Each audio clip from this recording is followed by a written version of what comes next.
Una necesidad que una vez estaba, mirá, fue que estaba, sinceramente te lo cuento, inédito, esto porque está en un libro ahí, una poesía cortita, estaba cunando a uno de mis hijos, haciéndolo dormir, y bueno, y eso un momento ahí fue como de arrobamiento, que dije, pero ¿qué me está pasando? Porque él se estaba durmiendo, yo le estaba cantando una canción que le cantaba a los dos hijos, y en ese momento siento como un arrobamiento, como una linda emoción, y ¿Sí? me voy a la cama y no me puedo dormir con esa sensación, con esa emoción, y agarré un lápiz por ahí y lo escribí. Y después, bueno, lo mostré y ya, no, pero esto está. ¿Está en este libro? Sí, está por ahí, sí. ¿No te acordás la página? No me acuerdo, pero es uno de los últimos, los últimos. Bueno, tiene tanto para leer, que yo algunas cosas me gustaría resaltar. Por ejemplo, en el prólogo, el libro dice, me encantaría porque está fácil de leer, fácil de entender, pero profundo. Y en el prólogo dice, la mayoría de las personas entre la cual me incluyo oscilan entre dos orillas, el bien y el mal. ¿Y qué razón tenés, no? Porque digo, no todos somos tan buenos ni somos tan malos. A ver, por ese lado lo ves, ¿por qué lo empezás así? Y bueno, porque uno oscila entre lo que desea ser, entre lo que anhela ser, entre lo que siente que es bueno, Claro. y después entre las cosas que uno tiene que empezar a limar y pulir en la vida, ¿no? Uno va matizando, y si no tuviera ese el yin y el yang, El yin y el yang. no tuviera esas partes que resolver, esas partes que no cuajan, esas partes que son un poco incoherentes, uno esas incoherencias o esas partes, digamos, por decirla de un color, ¿no? Esas partes del yin, la parte negra, la parte oscura, digamos, la sombra, lo que dice Carl Gustav Jung, uno no se mueve, no se moviliza. Entonces digo, uno va oscilando entre una cosa y otra, ¿verdad? Bueno, y en este libro lo que hiciste, que por lo menos lo veo a grandes rasgos y de lo que pude leer, hablaste de varias cosas, entre ellas la vida, que es la primera acá, reflexionando sobre ellas, sobre la vida de alguna manera, pero también en situaciones. Y la vida dice, miren cómo empieza lo que dice, me persigues como un amante, con delicada ternura y por desconocerte no puedo encontrarte. Al mismo tiempo que te busco, te rechazo. Más cuando pretendo acercarme, casualmente me alejo. A ver. Eso es Mira, ese poema, fue un momento cuando estaba con la depresión en mi vida y que fue como un estallido. Y era un poco así, ¿viste? ¿Tuviste depresión? Sí, tuve una depresión creo que, bueno, esas partes, digamos, esa falta de... Por eso se trata justamente de la vida, porque a veces la depresión o cualquier enfermedad te lleva a replantearte cosas, a anclarte en las cosas más importantes y esenciales. Y bueno, eso casualmente cuando uno piensa que se acerca a la vida se aleja, porque a veces la vida tiene otros propósitos distintos a los que nosotros anhelamos. A veces nosotros, anclados en el deseo, en el placer, nos alejamos de lo que la vida quiere y lo que el propósito mismo que la vida tiene. Entonces, uno se encuentra a veces en esa disyuntiva. Claro, y eso yo lo decía ahora al principio, porque nosotros nos queremos acostumbrar a una situación de confort de pronto, que nos gusta, no queremos cambiar, pero la vida a cada minuto, a cada instante te va dando esos cambios, esas cosas que es la vida misma, ¿no? Sorpresas, cosas que no te las esperás y que tenés que enfrentarlas. Y esas cosas que te pasan en la vida, que justamente la pongo en el poema, que sintetiza todo el libro. Si vos entendés el primer poema, entendés todo el libro. No se trata de entenderlo, se trata de sentirlo. De sentirlo. De sentirlo, porque esos 12 cuentos, 12 o 13 cuentos, son las perlas, ¿viste? Claro. Si hoy por hoy, mira, hay una reciente investigación que se hizo a personas que sufrían de enfermedad terminal. Ajá. Y decían, bueno, se te termina la vida. Uno piensa que la vida va a continuar. Sí. Uno va a vivir 100 años, 1000 años. Estando no sin esa enfermedad, estando sanos, nosotros entonces, no nos damos cuenta. Le preguntaban qué cosas sentían. Y bueno, y el anhelo de no haber dicho aquellas cosas que querían decir. El haber postergado tanto los sueños y haber postergado la esencia, el amor, la familia, esas cosas más exquisitas que la vida tiene. Y uno como que la va postergando porque piensa que, bueno, embarcado en determinadas cosas, uno después se va a encontrar con eso. Pero no es así, porque cuando uno abarajas y da de nuevo en la vida, uno se da cuenta que hay cosas que son importantes. Y el amor, la vida, el vivir aquí y ahora son las cosas más importantes. ¿Y por qué? Pero cuando te pasa, por ejemplo, como la depresión que me pasó a mí, que quise eliminarme muchas veces por el sentido de que no quería eliminar, me di cuenta después leyendo otros libros, no me quería eliminar a mí mismo, quería eliminar esas partes que no podía resolver, esas partes que yo no podía comprender, que no podía vivir más con ellas. Entonces esa parte era la que yo tenía que eliminar. Y uno pensaba que uno se tiene que eliminar, pero no es así. ¿Llegaste a pensar eso? Sí, llegué a pensar, ¿Ah, sí. sí? No, llegué a pensar, porque bueno, el que ha sufrido la depresión, sabe que hay momentos en la vida que mismo en la depresión es muy difícil. Yo creo que todos vivimos situaciones así. En mi caso, te digo, viví situaciones muy complicadas de pronto. Lo que sí, tal vez jamás pensé en eliminarme, pero sí pensaba en que en este momento me gustaría no estar, no existir. Claro, y creo que es una forma de suicidio, entre comillas. Lo, ¿no? lo que uno suicida es a veces las formas de vida Exacto. que eso es lo que molesta, y eso sí se puede hacer a través de la conciencia, a través del amor, del despertar, de ponerle luz a tu vida, de ponerle vida a tu vida, no ponerles años a tu vida. Entonces digo, de esa forma uno puede sacarse esas cosas de encima. De otra forma... Ya, hay que tener mucho valor y sí. recapacitar y tal vez también pedir ayuda. Pero es posible porque digo, yo pasé 7, 8 años. ¿Pediste y hoy, ayuda? No. Bueno, pero tuve, saliste. Pero leí muchísimo. Ah, bien. Y me relacioné con las personas adecuadas. Bien. Y la vida me dio las personas adecuadas con la información justa como para salir de eso, para comprender lo que me estaba pasando. Porque a veces pasa uno que se quiere sacar la depresión, pero la depresión, en mi caso, como yo la comprendo, viene para resolver determinadas cosas que nosotros no podemos seguir acarreando.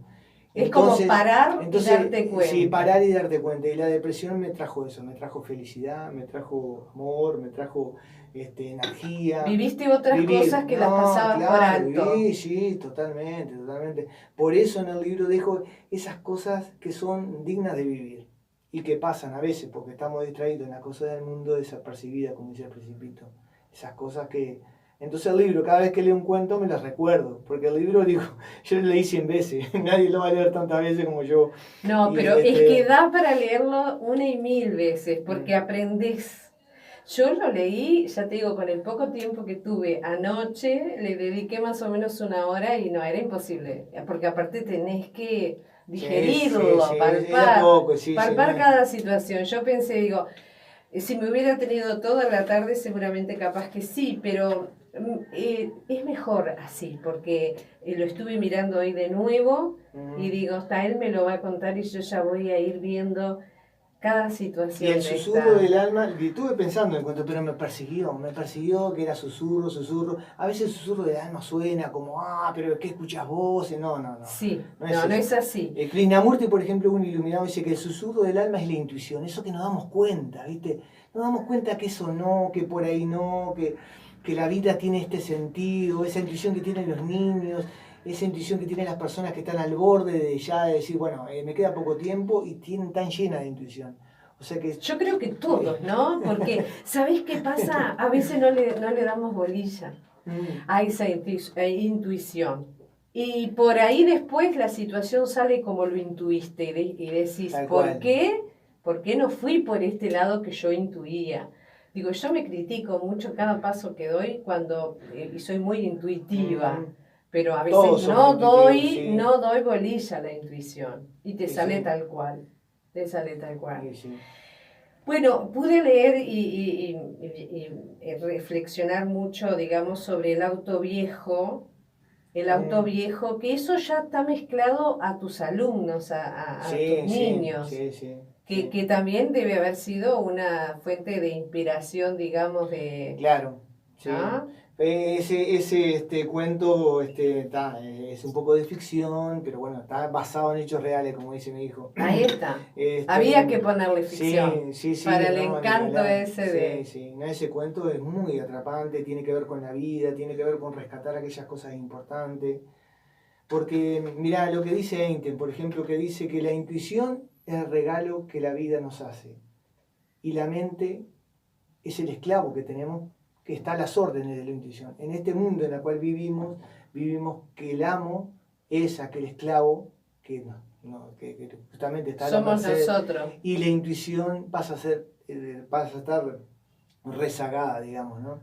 Vivir como al revés. Y eso duele al principio cuando vos te das cuenta que valorás determinadas cosas, o que tenés la sensibilidad para determinar, no la podés dejar pasar. Y no te podés dar el lujo de vivir de una forma en la cual no hay coherencia en tu vida o vos no querés vivir. Exacto.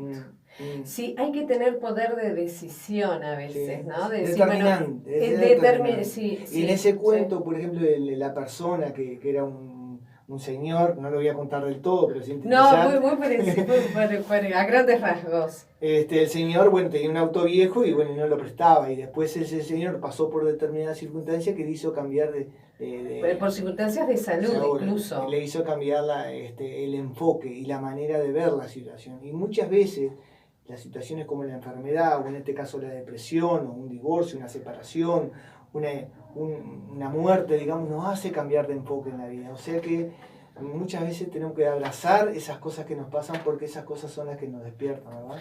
Sí, yo tengo una amiga periodista que la voy a mencionar porque ha estado acá en Color y Esperanza y ella es mi maestra, que es Beatriz Banchero. Y ella me decía que a veces las personas cuando enfermamos nos llenamos de cosas que no teníamos cuando estábamos sanos y estamos más reconfortadas que cuando estábamos sanos, que tal vez estábamos muy solos. Entonces esa es como la compensación de la vida, de que estás digo, nadie quiere estar enfermo, pero a veces esa enfermedad o ese lapso de tiempo complicado viene acompañado de cosas que balancean la situación y te gratifican, en definitiva. Porque en definitiva no somos, ¿cómo te decía?, una persona con una experiencia como espiritual. Somos, al menos lo que sostengo en el libro, seres espirituales con una experiencia humana. Pero cuando entramos en el mundo nos confundimos y nos apersonamos y nos metemos un montón de contenido en la mente en la cual, si nosotros estamos distraídos, viven por nosotros. Entonces una depresión o un acontecimiento grave te lleva a replantearte estas cosas. El sentido y el propósito que la vida tiene.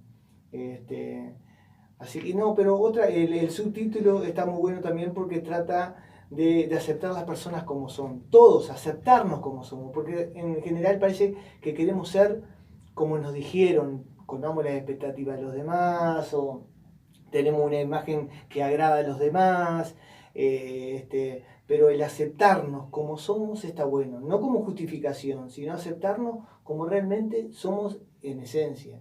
Entonces habla mucho sobre el tema de eso, se ve más inflamado, digamos, en la discapacidad, en las personas que no son y no entran en la campana del paradigma de la normalidad, y vemos a esa persona por lo falta, por lo que no tiene. La vemos tan diferente cuando no debería ser así. Y sí, ¿no? Porque antes de ser una persona, digamos, esa persona es un ser. Claro. Y nosotros a veces los juicios y las interpretaciones que hacemos de la realidad hablan más de nosotros que de ellos. Que del otro. No mirar el ojo en la paja ajena, juego un poco con eso. Inclusive entro más profundo con las personas en el tema de la diversidad, los gays, los transexuales. Como hasta hace poco tiempo a una persona gay se le decía que por la OMS, ¿no? Si habrá que a veces calibrar y cuestionar las cosas que dicen. Claro, porque a veces nos parece que porque son organizaciones mundiales tienen la razón. Decían que las personas gay eran enfermas, porque no entraban en los parámetros. Entonces hay mucho juicio. Por ejemplo, una persona trans tiene una expectativa de vida de 30 años. ¿Por qué? Porque la enjuiciamos, porque no la aceptamos, porque no la incluimos, porque hablamos mal de ella, porque no tiene amistades, porque no tiene relaciones. Y ese libro, Susurro del Alma, tiene el título cuando me entrevisté con personas así. Que fue algo, mirá, que no pude dormir por 2 o 3 noches, porque viendo el dolor que tienen las personas de por qué son miradas así. ¿Por qué? ¿Por qué? Porque nuestra mirada, yo conjugo el verbo así, Sí, ¿no? sí, claro. Nuestra mirada está teñida de prejuicios, de juicios, de estereotipos. No nos aproximamos a determinadas personas porque ya tenemos una imagen preestablecida de lo que puede ser. Mira, cuando nos relacionamos por primera vez, lo pongo en el libro, hay 16 juicios preestablecidos. Yo cuando me conecto contigo, te tenés un tatuaje, ya tengo un juicio, tenés el color de pelo determinado, tenés una edad, hablas de determinada forma, y yo ya antes de estar contigo tengo 16 juicios. No estoy con vos. Mirá qué interesante eso, me encantó. No estoy contigo. Eso estoy nos pasa a todos. Sí, a todos. No estoy él contigo. está hablando de Sí. él en persona, pero esto... No estoy contigo. 16 juicios te haces de la persona. Estoy con los 16 juicios preestablecidos de que tengo antes. O sea que yo no me estoy conectando con Es vos. esa primera impresión. Sí, la primera impresión. Imagínate si yo después tengo un tiempo contigo, yo me voy haciendo juicios preestablecidos de vos a partir de eso y a partir de otras cosas más. Que a veces te puede sorprender y cambiar la primera impresión, sí, ¿no? En síntesis, no nos conectamos con las personas por lo que son, sino por lo que somos nosotros. Y eso realmente, si realmente tomás conciencia de eso, te produce un shock, porque nos relacionamos inclusive con nuestra familia, de cómo debería ser, de cómo tendría que ser, de cómo es, de la historia que tiene. Y no nos relacionamos en esencia con lo que esa persona es. Y a veces los niños nos miran así. ¿Por qué? Porque no tienen eso. Claro. Ellos son auténticos. Son auténticos y espontáneos y naturales. Entonces te hablo mucho del tema de cambiar esa mirada, pero no por el otro, sino por uno. Porque Exacto. uno, si no, es dominado por los prejuicios, es dominado por los estereotipos, es dominado por los patrones de comportamiento. Y en síntesis, esos patrones nos secuestran y nos hacen vivir situaciones. Y nosotros ahí estamos ausentes. No estamos nosotros. Entonces, bueno, que venga en shock, venga una enfermedad o venga algo, de lo que sea, porque te sacude. Claro. Esas situaciones son oportunidades para desprendernos de esas cosas, porque nosotros no nacemos para repetir esos patrones, nacemos para desprendernos de ellos, como un sentido de libertad. Como dice Rodó, que lo pongo ahí, la vida es como un arranque de libertad que te lleva a lo profundo de tu alma y te saque del yugo de la costumbre, de la imitación, de los juicios preestablecidos, de las cosas que nos dijeron que teníamos que vivir la vida de otro, vivir una fotocopia, tocar la tecla del piano que otros nos dijeron, hacer cosas que otros dicen. Entonces digo, cuando vos te das cuenta de eso, realmente eso es lo más importante. Porque ¿de qué sirve vivir la vida con esos patrones? ¿De qué sirve la vida vivir con esos miedos? ¿De qué sirve la vida si no sos vos? ¿De qué sirve?